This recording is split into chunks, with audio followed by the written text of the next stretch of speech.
Enchiridion, the golden sayings of Epictetus. These are the discourses of Epictetus, so I hope you enjoy.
Okay, this is the wisdom of Epictetus, read by candidate Congressman John Kitover.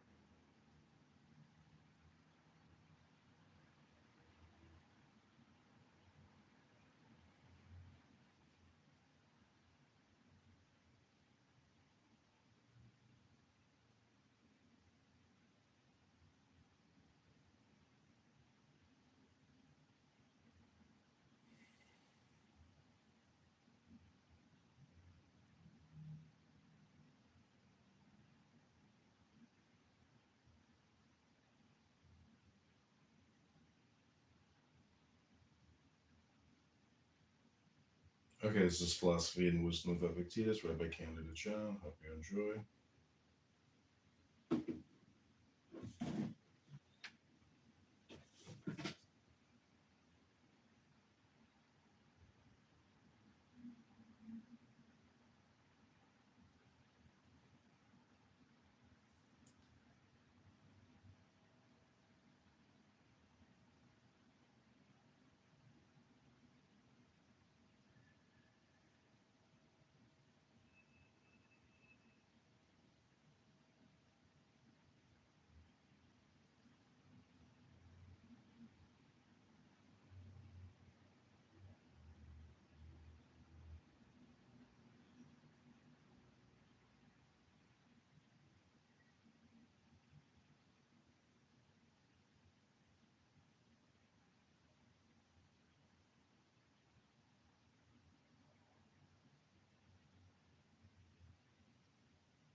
Okay, this is Philosophy and Wisdom of Epictetus by candidate John.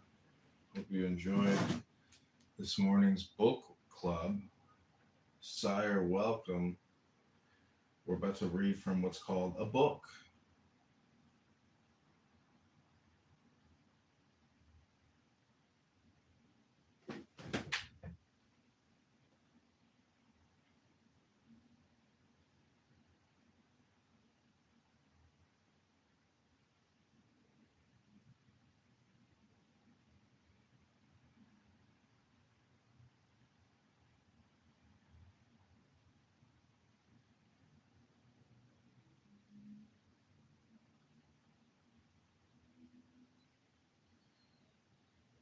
Okay, this is Wisdom, Philosophy, Meditation of Epictetus, read by Candidate John. Hope you enjoy.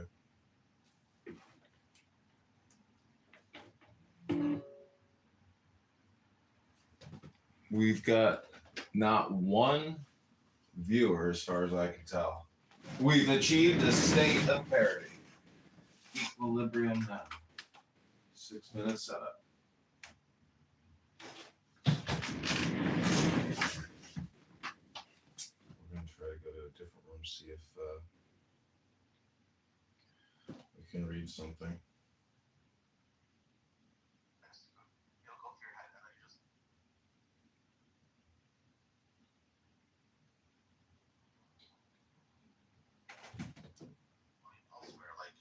Praying or reading or something that will keep your mind engaged but allow you to not smoke. Like you just make that switch and then you can just fast for like a day or 2 days, just like fruit and water or milk and water. Fasting really helps. It really burns. Like you'll see that your stomach will start not be on fire, but you'll feel that fire in your stomach, and that will help you. It's occupied. Something, it don't matter. Charlie, I don't know if you can see us now, but if heaven has a... Because part of your smoking Sign this discharge petition. We only need 2 of them. We're your home closure. And he's been seen as a...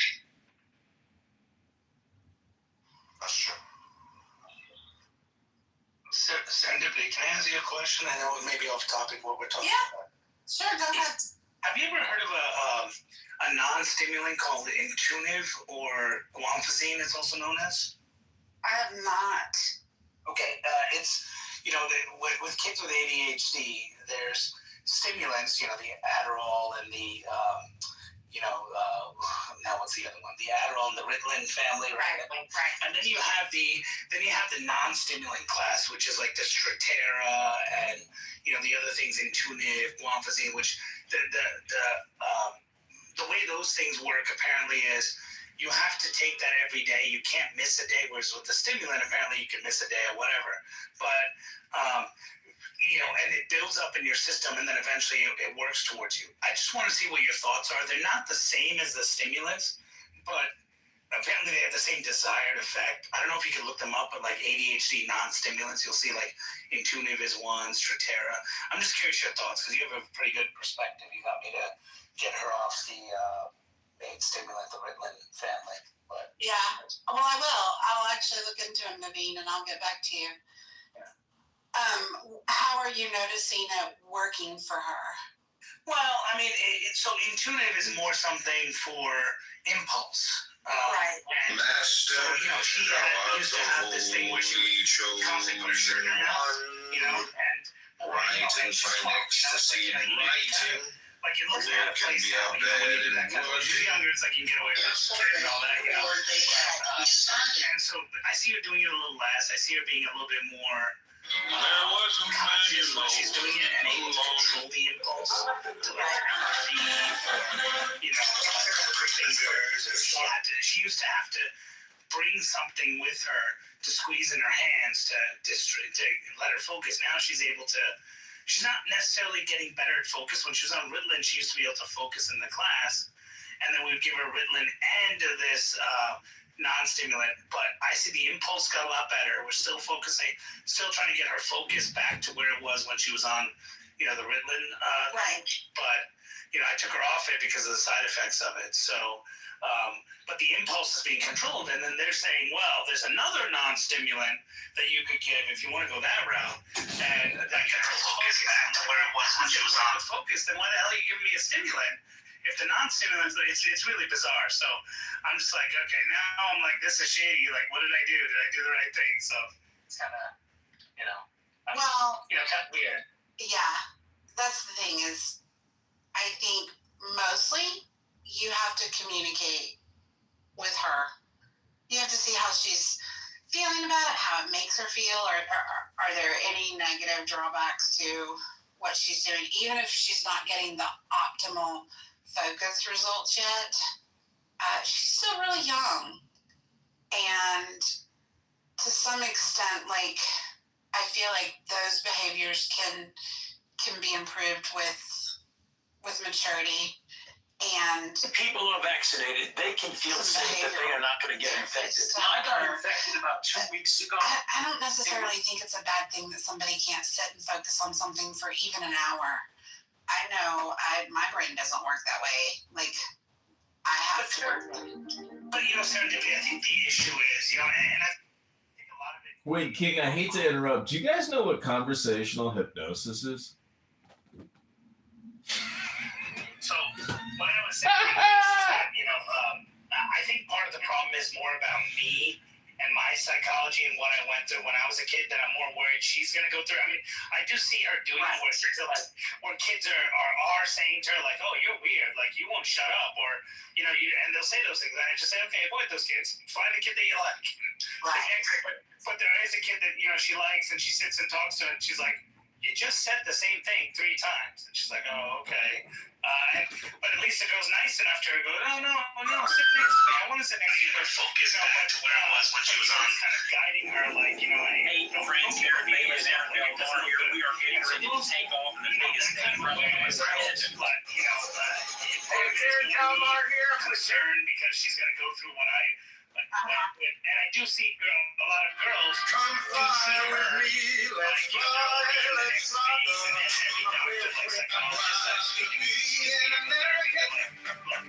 Maturity is like 1 or 2 years. Life will be tough as she gets older because girls can be, moody and bratty, and they can do all this stuff. So it will be difficult. And you'll have to give her support so she doesn't get depressed. And I think part of it is me getting more frustrated at what I want her to be versus what she is. Because I end up like, sometimes I'll even mock her, and I'm like, why did I say that? I'll be like, why are you acting like a third? You'll mock your daughter? You mock her? And I'm like, why? And then I'm like, why did you just say that? But I get so frustrated because I'm like, you're doing something so simple and you can't do it. And I'm just like, oh man, what am I doing? So some of it is me too. Let me tell you too, like you have to kind of tackle some of those issues one at a time. I was going through, me and my daughter, we communicate really well together. Like, there's really not like a whole lot that we can't talk about and discuss. We started butting heads relentlessly because she cannot be on time. To save her life, she cannot be on time. You can tell the girl 3 days ahead of time, we're going to go do this at X time. Like, what do you need to do to get there? Like, it's very important. We have.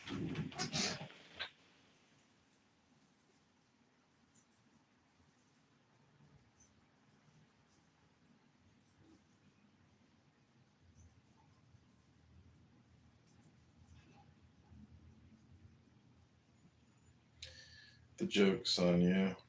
Oh, just let it go.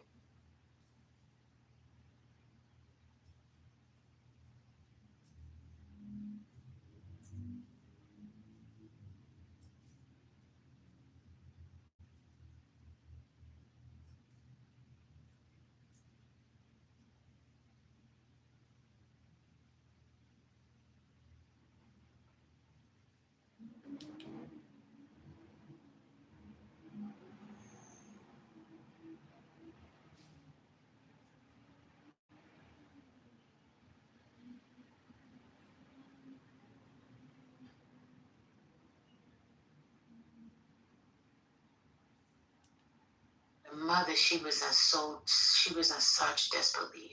She couldn't believe it. And the way the man just held this 6-year-old daughter in his hands. It doesn't break your heart to want.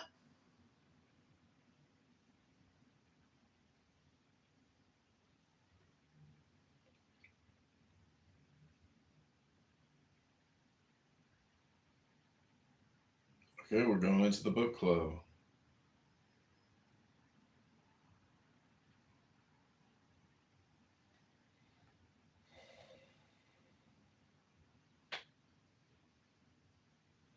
Okay, this is Epictetus' Wisdom and Philosophy.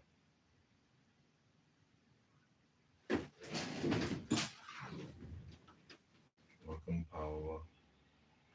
We're about to read what's called a book. We have done a scanning of what's available on Clubhouse. we have found that it's the same thing.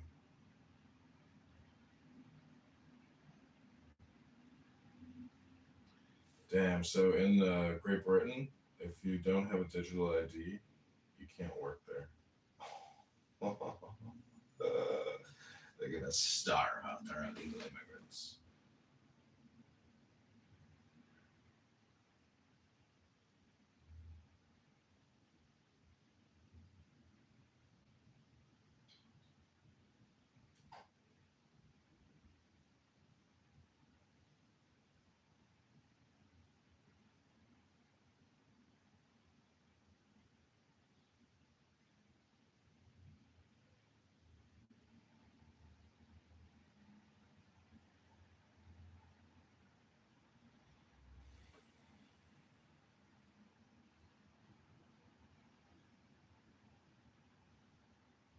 Okay, this is book club. 16-minute setup to get here. We're ready to begin. Okay, without further ado, I give you Epictetus.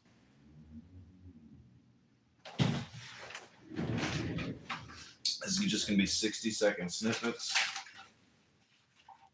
And we're going to be creating clips on YouTube. These are the golden sayings.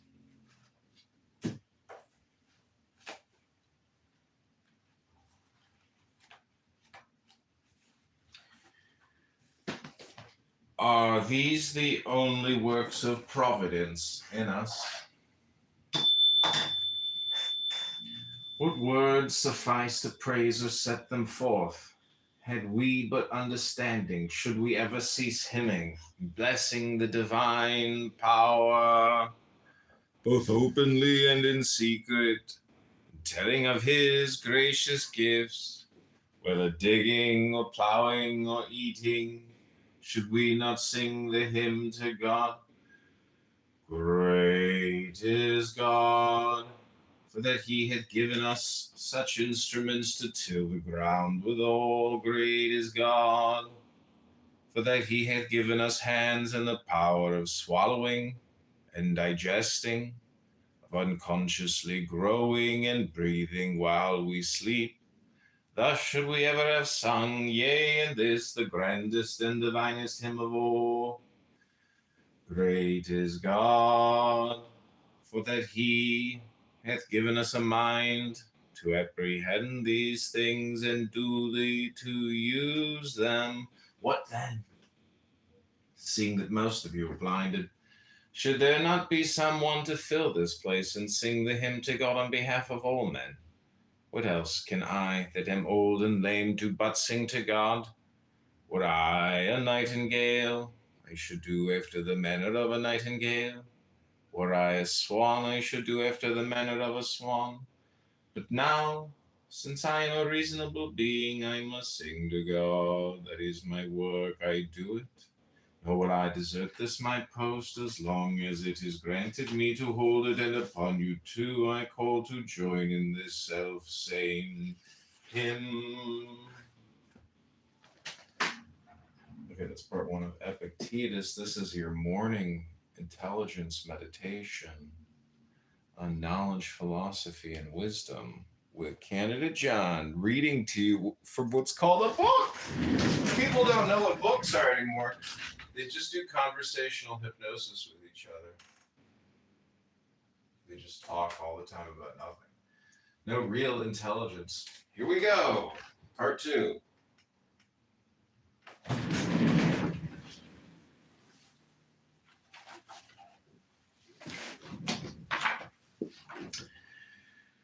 How then do men act as though one returning to his country who had sojourned for the night in a fair inn should be so captivated thereby as to take up his abode there? Friend, thou hast forgotten thine intention. This was not thy destination, but only lay on the way thither. Nay, but it is a proper place. And how many more of the sort there be only to pass through upon thy way? Thy purpose was to return to thy country, to relieve thy kinsmen's fears for thee, thyself to discharge the duties of a citizen, to marry a wife, to beget offspring, and to fill the appointed round of office.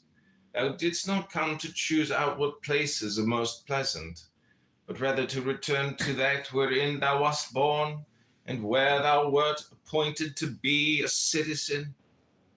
Try to enjoy the great festival of life with other men.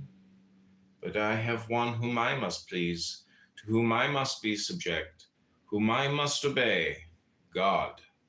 Those who come next to him. He hath entrusted me with myself. He hath made my will subject to myself alone, and given me rules for the right use thereof. Rufus used to say, if you have leisure to praise me, what I say is not. In truth he spoke in such wise that each of us who sat there thought that someone had accused him to Rufus. So surely did he lay his finger on the very deeds we did, so surely display the faults of each before his very eyes. But what saith God? Had it been possible, Epictetus, I would have made both thy body of thine and thy possessions free and unimpeded.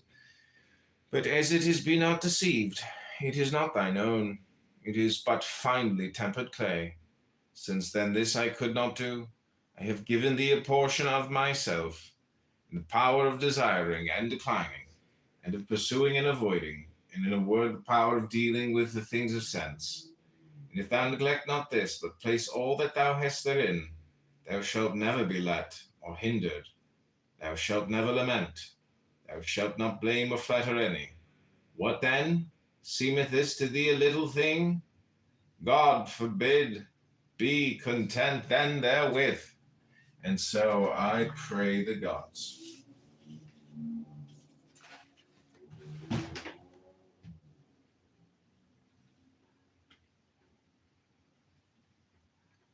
That is part 2 of Epictetus.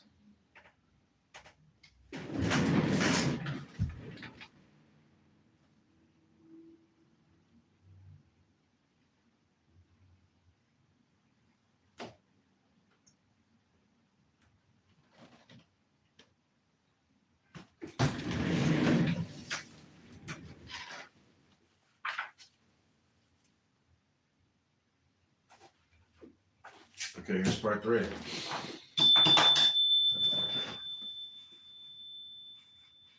What saith Antisthenes? Hast thou never heard? It is a kingly thing, Osiris, to do well and to be evil spoken of. Aye, but to debase myself thus were unworthy of me. That, said Epictetus, is for you to consider, not for me. You know yourself what you are worth in your own eyes, and at what price you will sell yourself. For men sell themselves at various prices. This was why, when Florus was deliberating whether he should appear at Nero's shows, taking part in the performance himself, Agrippinus replied, appear by all means. And when Florus inquired, but why do not you appear? He answered, because I do not even consider the question. For the man who has once stooped to consider such questions and to reckon up the value of external things is not far from forgetting what manner of man he is. Why? What is it that you ask of me? Is death preferable of life? Or I shall lose my head, then go and act. But for my part, I will not act. Why? Because you think yourself but one among the many threads which make up the texture of the doublet. You should aim at being like men in general, just as your thread has no ambition either to be anything distinguished compared with the other threads. But I desire to be the purple, that small and shining part which makes the rest seem fair and beautiful. Why then do you bid me become even as the multitude?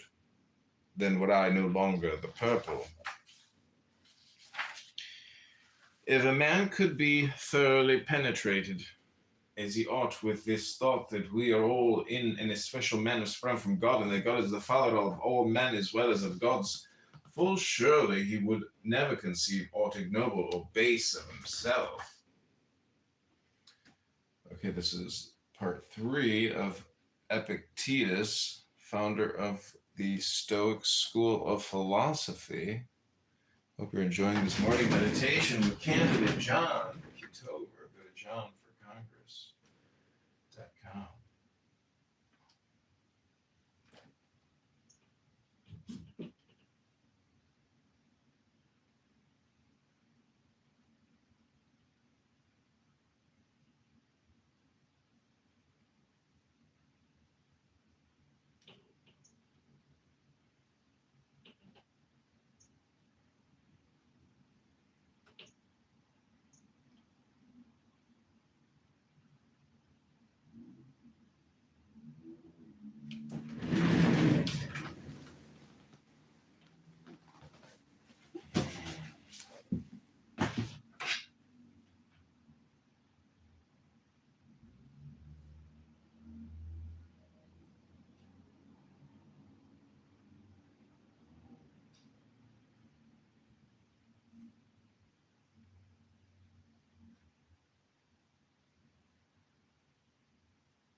Okay, it's part 4.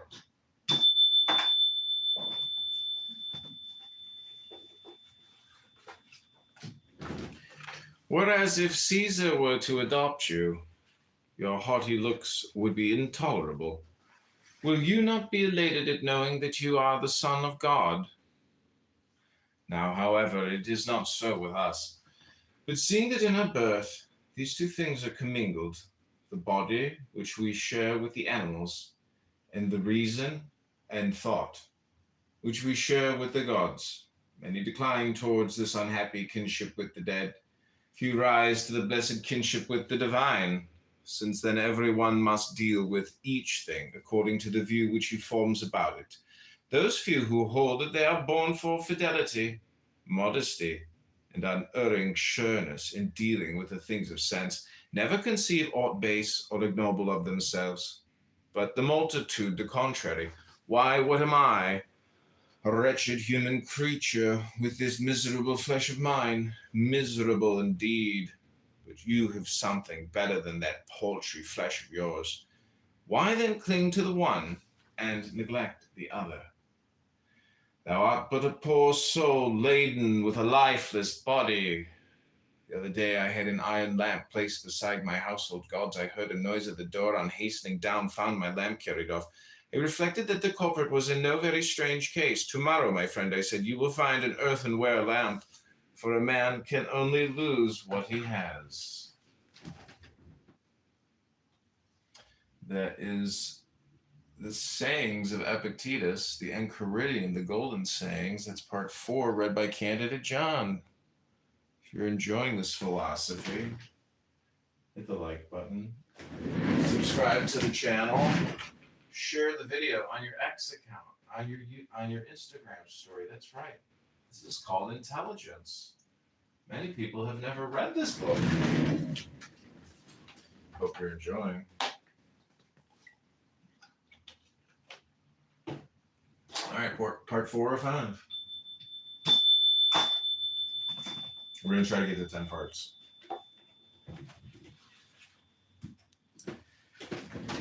The reason why I lost my lamp was that the thief was superior to me in vigilance. He paid, however, this price for the lamp, that in exchange for it he consented to become a thief, in exchange for it to become faithless. But God hath introduced man to be a spectator of himself and of his works, not a spectator only, but also an interpreter of them. Wherefore it is a shame for man to begin and to leave off where the brutes do. Rather he should begin there and leave off where nature leaves off in us, and that is at contemplation and understanding, and a manner of life that is in harmony with herself. See then that ye die not without being spectators of these things. You journey to Olympia to see the work of Phidias, and each of you holds it a misfortune not to have beheld these things before you die. Whereas when there is no need even to take a journey, but you are on the spot with the works before you, have you no care to contemplate and study these? Will you not then perceive either who you are unto, or unto what end you were born, or for what purpose the power of contemplation has been bestowed upon you? Well, but in life there are some things disagreeable and hard to bear, and are there none at Olympia?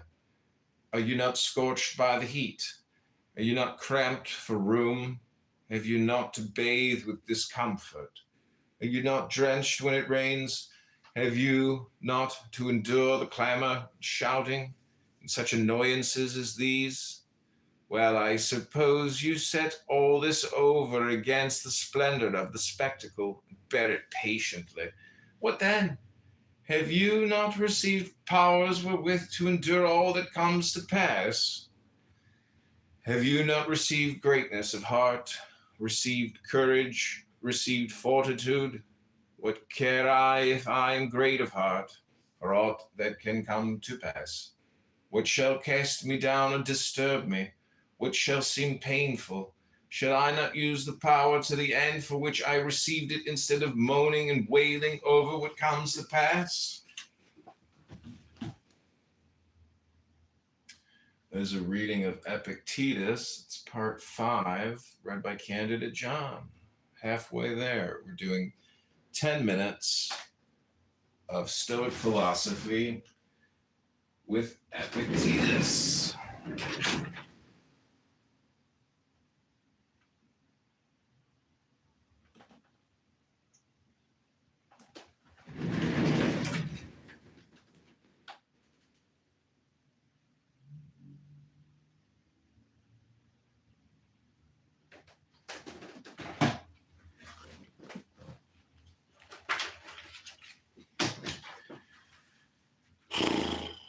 If what philosophers say of the kinship of God and man be true, what remains for men to do but as Socrates did?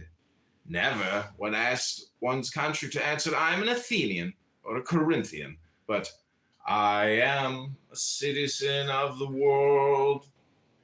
He that hath grasped the administration of the world, who hath learned that this community, which consists of God and men, is the foremost and mightiest and most comprehensive of all, that from God have descended the germs of life, not to my father only and father's father, but to all things that are born and grow upon the earth, and in an especial manner to those endowed with reason, for those only are by their nature fitted to hold communion with God, being by means of reason conjoined with him. Why should not such an one call himself a citizen of the world? Why not a son of God? Why should he fear aught that comes to pass among men? Shall kinship with Caesar or any other of the great at Rome be enough to hedge men around with safety and consideration, without a thought of apprehension? While to have God for our Maker and Father and kinsman, shall not this set us free from sorrows and fears?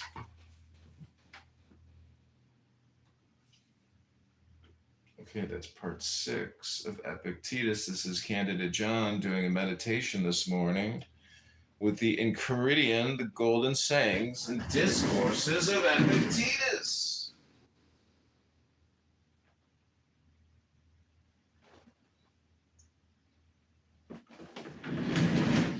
Okay, this is part 7.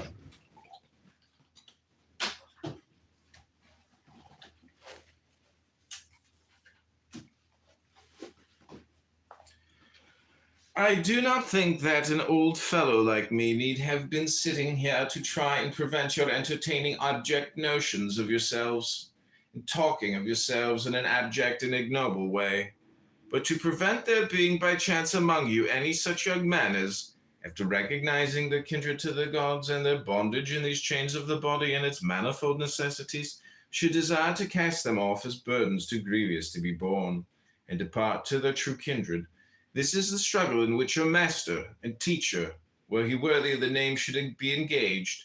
You would come to me and say, Epictetus, we can no longer endure being chained to this wretched body, giving it food and drink and rest and purification, aye, and for its sake forced to be subservient to this man and that. Are not these things indifferent and nothing to us? Is it not true that death is no evil? Are we not in a manner kinsmen of the gods? And have we not come from them? Let us depart thither whence we came. Let us be freed from these chains that confine and press us down. Here are thieves and robbers and tribunals, and they that are called tyrants, who deem that they have after a fashion power over us because of the miserable body and what appertains to it. Let us show them that they have power over none.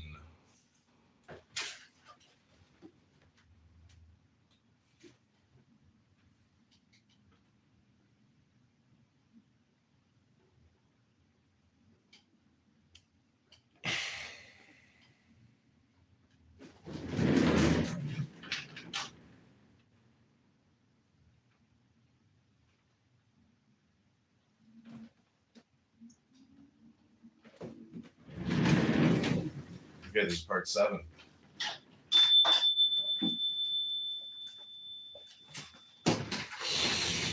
And to this I reply, friends, wait for God. When he gives the signal and releases you from this service, then depart to him. But for the present, endure to dwell in the place wherein he hath assigned you your post. Short indeed is the time of your habitation therein, and easy to those that are thus minded. What tyrant, what robber, what tribunals have any terrors for those who thus esteem the body and all that belong to it as of no account? Stay, depart not rashly hence. Something like that is what should pass between a teacher and ingenious youths. As it is, what does pass? The teacher is a lifeless body, and you are lifeless bodies yourselves. When you have had enough to eat today, you sit down and weep about tomorrow's food. Slave! If you have it, well and good. If not, you will depart. Door is open. Why lament? What further room is there for tears? What further occasion for flattery? Why should one envy another?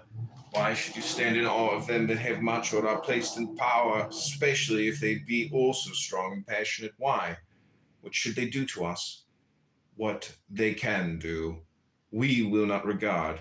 What does concern us that they cannot do? Who then shall still rule one that is thus minded?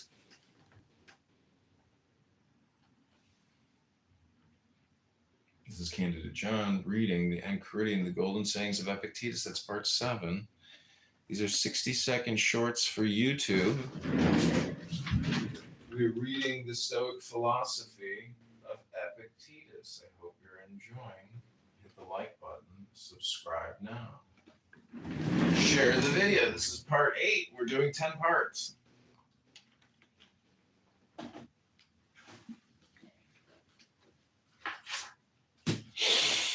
Seeing this then, and noting well the faculties which you have, you should say, send now, O God, any trial that thou wilt, though I have means and powers given me by thee, to acquit myself with honor through whatever comes to pass. No, but there you sit, trembling for fear certain things should come to pass, and moaning and groaning and lamenting over what does come to pass.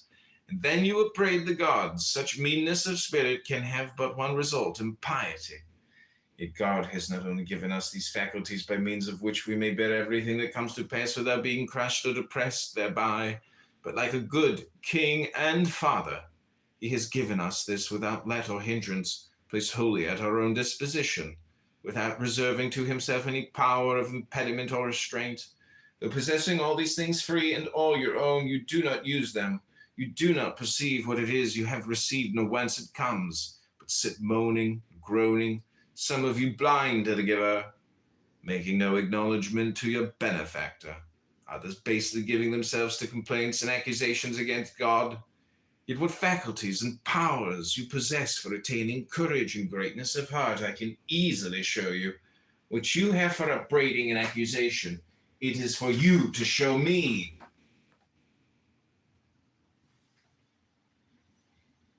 This is Candidate John reading Epictetus, the Golden Sayings, otherwise known as the Enchiridion. This is the school of Stoic philosophy. Philosophy and Wisdom. Hope you're enjoying.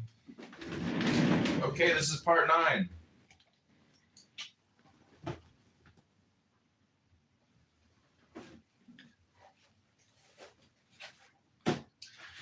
How did Socrates bear himself in this regard? How else then as became one who was fully assured that he was the kinsman of the gods? If God had made that part of his own nature which he severed from himself and gave to us liable to be hindered or constrained either by himself or any other, he would not have been God, nor would he have been taking care of us as he ought. If you choose, you are free. If you choose, you need blame no man, accuse no man. All things will be at once according to your mind and according to the mind of God. Petrification is of 2 sorts. There is petrification of the understanding and also of the sense of shame. This happens when a man obstinately refuses to acknowledge plain truths and persists in maintaining what is self-contradictory. Most of us dread mortification of the body and would spare no pains to escape anything of that kind. But of mortification of the soul we are utterly heedless. With regard indeed to the soul, if a man is in such a state as to be incapable of following or understanding anything, I grant you, we do think him in a bad way. But mortification of the sense of shame and modesty, we go so far as to dub strength of mind. This is the Golden Sayings of Epictetus, read to you by Candidate John. That was part 9. We are just about completed. If you're enjoying this Wisdom and Philosophy reading room in the book club, hit that like button, share, subscribe. Post this live stream to your Instagram, to your X account.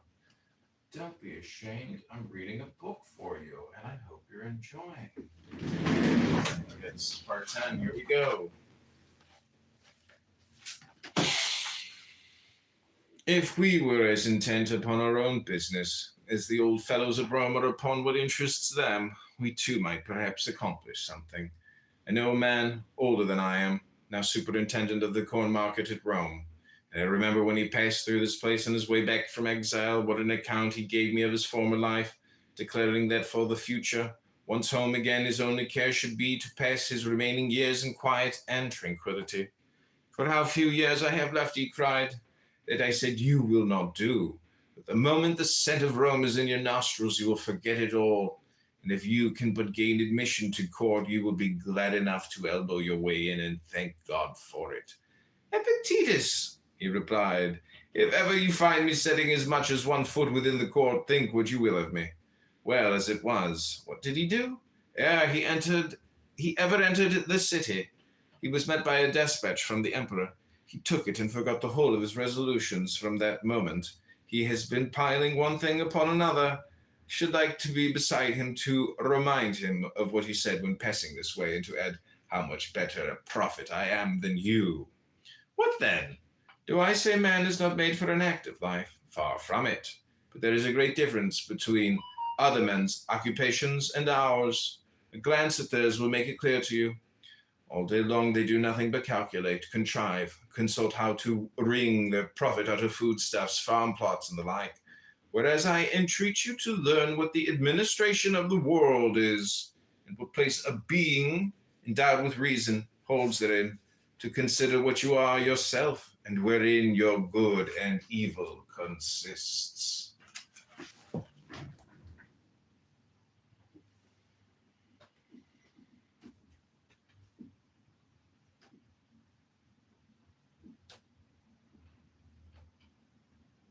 Okay, this is Candidate John. We just read 10 parts of Epictetus. This is Wisdom and Philosophy, the Golden Sayings of Epictetus, the Enchiridion. Hope you've enjoyed it. I'm going to take a reading break. We're going to jump into a clubhouse room and see if it's possible to read 60 seconds of Tanya or 60 seconds of Toira. Can't see the rooms anymore.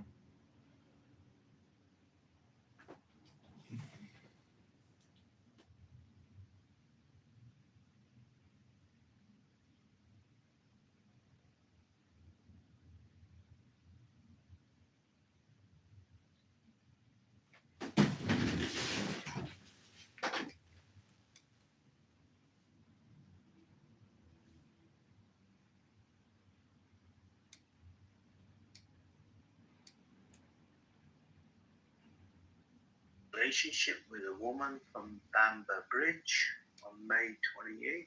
What? So you had to get busy. Okay.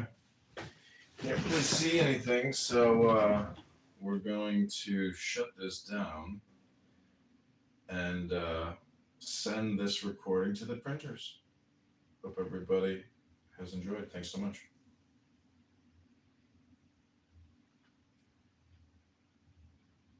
Go to johnforcongress.com.